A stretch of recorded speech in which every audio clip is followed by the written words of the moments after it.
what team are you excited for next year? Like, what team are you thinking that, okay, they have done really good things and we should really, like, they should be sort of front runners or like, early dark horse for like how the season goes. I think Timberwolves. I mean, I think people are just like hating on the Timberwolves. Like they were really good.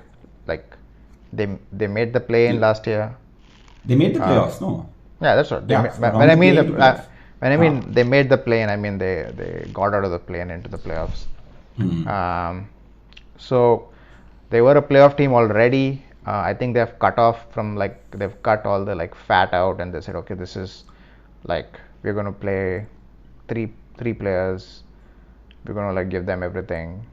And I think there's one more. They have another trade with D'Angelo Russell, I think, remaining to bolster like more wing defense. So they might give up. Send D'Angelo Russell away. Yeah, and get I mean, I think one of their best scorers. Not really. What do you mean? He's too expensive, and he doesn't do much once you have these other three. But somebody has to control the ball, and there's no other ball handlers as such. Like Patrick Beverley, you can't trust with.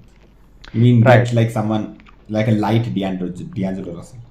See, they have very good assets. They have Kyle Anderson, who's really good, who can always be a point forward.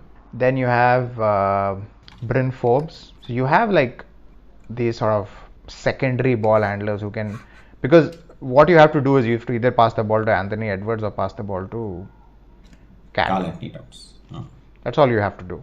And if you get in D'Angelo Russell, who's getting 31 million, he'll try to do his own thing. I think next year or something the salary cap is going to go up. Then like all these huge contracts are not going to feel huge. Like the limit then just goes up a little bit. So like like comparatively, I think D'Angelo Russell is not going to be making that much percentage of the salary cap. I mean, I agree that he's not that great on defense and has monopoly on the ball, but somebody needs to like Ant is sort of a slasher, right? Like he's not a set your man up and like go past and do all that jazz.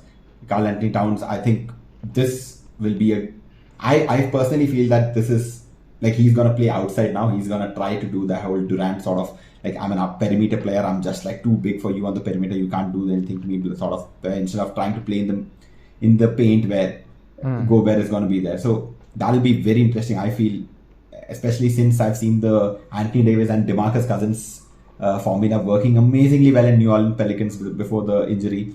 I was a huge fan of that big sort of like a passing big and a sort of 3-point shooting big. Of course, Gobert can't shoot threes, but I think they are going to be very interesting. I think Celtics for me again getting Brogdon was a big deal.